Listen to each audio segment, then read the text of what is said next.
Hello everybody, I'm SJM. Welcome back to some more Storybook Brawl. And kind of go over one of the things that I really haven't talked about just yet and might be one of the most important factors in the game here is sometimes you just have to get lucky. So playing with Mad Cat here, obviously right off the hop we're going to get lucky. We're going to find the free roll, which gives us the +2/+2 to a unit. And yeah, helps us win that first battle pretty handily. And then here we go, turn 2. Even though we don't need it this turn as badly, we do find the roll again. And it actually happens to hit on another spell unit. And then combined with another reasonable spell in the shop, we can lock for it because, you know, Baby Dragon's not too bad, and then we've got 2 open slots there for something to spawn in.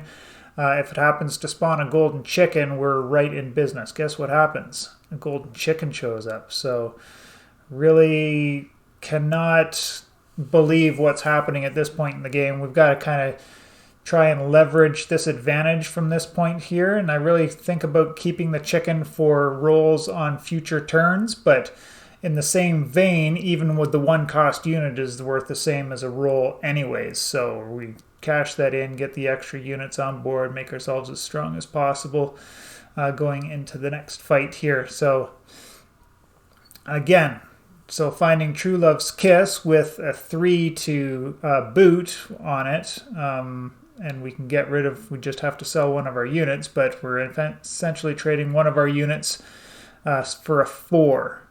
Not the luckiest hit here, I'm going to imagine, but it kind of actually gives us a direction as well, right?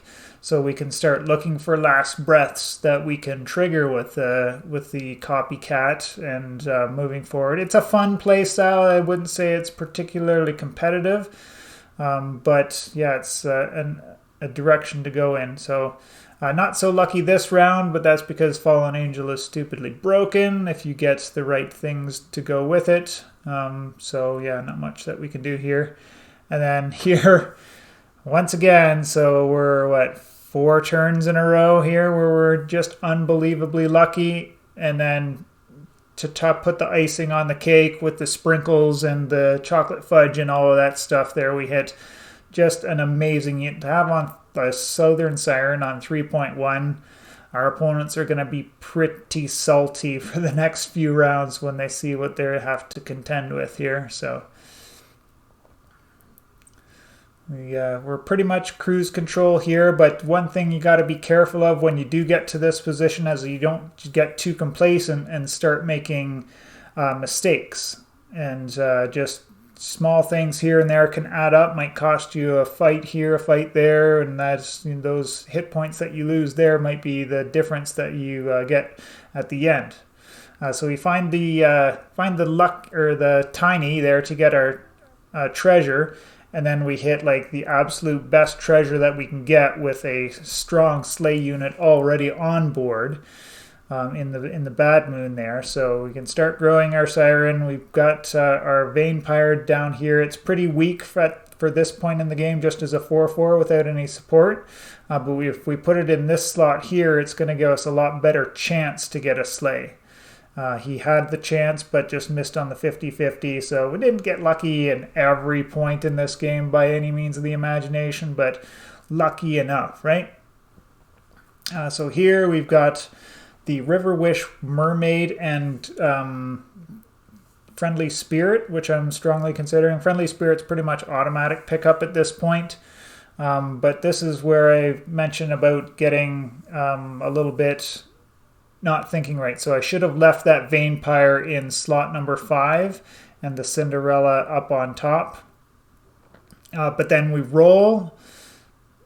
So yeah, aside from the mistake there that I just mentioned, we hit on the Vampire getting a bonus. So more luck coming our way.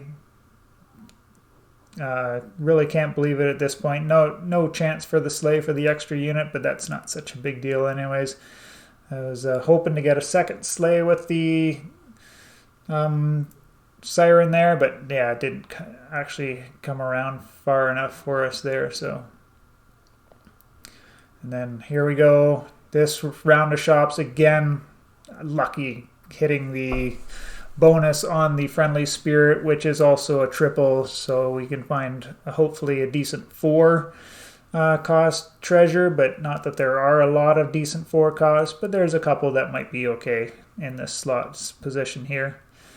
But yeah, this early to get a triple friendly spirit, it's really nice. So we did get that upgraded or buffed Vampire in there as well, but he whiffed on his 66% chance to get a slay, so, and we ended up tying in this position. Not so bad, but we're looking strong moving forward.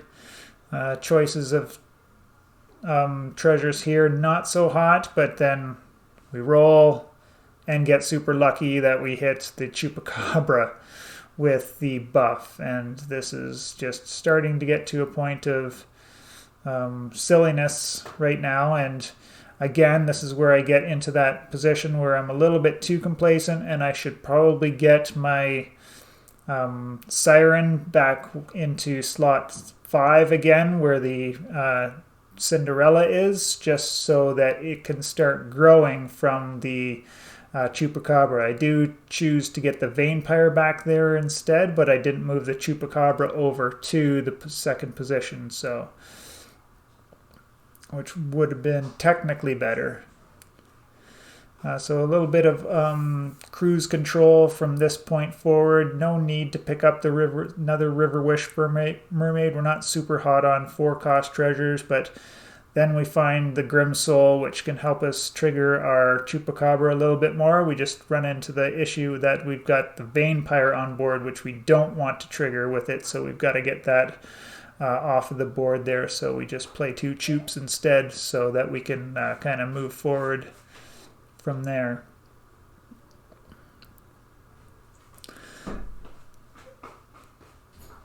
At this point here, yeah, we're just going to kind of hope that on level 5 we can find Baba Yagas. This is the one point in the game where we don't get super lucky, although that learning point here is that the broccoli, if you steal it with the Southern Siren, keeps the buffs that it had gotten earlier in the fight. I thought that was pretty neat when it happened, and it kind of surprised me. I didn't know that, so if you don't know that, now you know. Don't be surprised when your opponent steals your buffed up broccoli with comes back with his full health again. So yeah, treasure here, it's good enough. You know, if we roll and hit a more expensive treasure, then it's not so good, but we hit it. We actually would have hit a decent spell, sorry, not treasure, spell in the gingerbread party, but yeah, we had already taken the gold, so that's fine. These snow angels looking pretty strong at this point, but unfortunately I've been high rolling all day long. I don't high roll on that Southern Siren hit, but it doesn't matter. Our team's big enough to get past this point here. Triple up on the Grim Soul is pretty good, and then the newly changed Ring of Rage. It's a lot better now with the all characters getting the +3 attack. This can help give you some really beefy rangers or ranged units on the back line, like with a Telltale Quiver or something like that. Really starts to be looking really good as a treasure now, whereas before it might have only been, I only really took it when I was in, say, an animals type of token composition, where all the little dudes up front would get their +3 attack to grow your Queen of Hearts or your vultures on the back line. So taking a look at this shop here, pretty underwhelming, but the shoulder fairies doesn't look too bad, to be truthful. We got a 47 attack on it, and then 20 health from the friendly spirit, so pick it up here just to get it, it's better than the Wizard's Familiar, we'll say that at any rate, right, at this point. We hit the buff on the 6-drop, which was super handy, so I definitely kind of want to get that into the mix here, because why not, right? And then we've got a green giant or green knight in there that can help us get a little bit more health onto our units. Run into a very strong Miri here, having a really good game. Unfortunately, with Miri, sometimes all of that, with the Arthur on 4 now, it comes a little bit too late, and he was just a little bit low on health with the 1 health there at the end, and we're able to get him out before his units can grow to be too big for us to handle there. So here, contemplating on the Gigantify, get a little bit extra health on our shoulder fairies and on our friendly spirit, which will actually translate to another unit after that. So not sure on that decision, whether we should have spent that on rolls, but I liked it in the spot that I was in, so not going to second guess that too much. But we've got the Chupacabra rolling right along here. Once again, this Gwen that we had run into earlier that we only beat because we luckily stole the broccoli, we handle her pretty easily at this point here. The triple chicken is just free money. It's a net +2 when you're not looking for a treasure, so we just grab it there and keep rolling along. Contemplate grabbing the Merlin's Test, but decide to look for another. We need to improve our board here. Finally, we find Baba Yaga.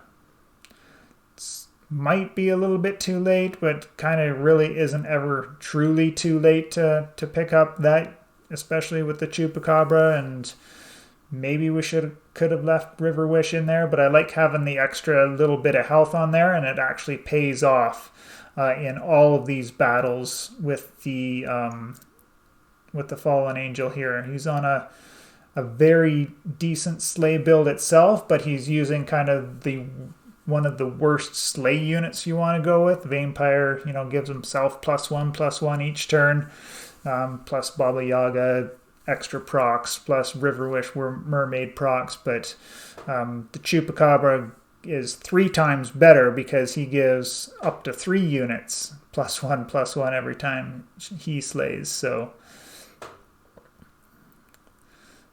yeah, kind of the final fight here was a little bit touch and go, but this is kind of where we get lucky again in our hits, and also very, very lucky on our treasure because we managed to hit the forget what this one is called here that allows our sleighs to attack twice and allows my Chupacabra to get extra buffs on my backline units. So it was super relevant, and we, with all the health that we had on our Chupacabra there, he's able to get in those extra attacks because of the Green Knight. Now, just to finish off this last thing, I pick up a speculative Rotten Apple Tree just in case my opponent hits something big as well, and I can counter with a Rotten Apple Tree or maybe 2 if I pick one up a little bit later. But here in this final shot, we finally find 2 more Baba Yagas to triple it up. But luckily enough, we don't actually need it at this point. So just finish him off with our last couple of units here. And then, bang, steal 2 upgraded extra units just for good measure on the end. Anyways, just outrining one of those things where pretty much not many decisions to be made along the way. Everything kind of fell in line to us. Didn't have to do too many tricksy things, and like I said, couple of little small play mistakes because I wasn't thinking it, wasn't really trying. I was just riding on the extra luck that could have tightened up my play a little bit there. But it's good to look back at your wins sometimes with that eye to reevaluate the decisions that you did make along the way that maybe weren't so great. I appreciate you all for tuning in, and we will see you in the next one.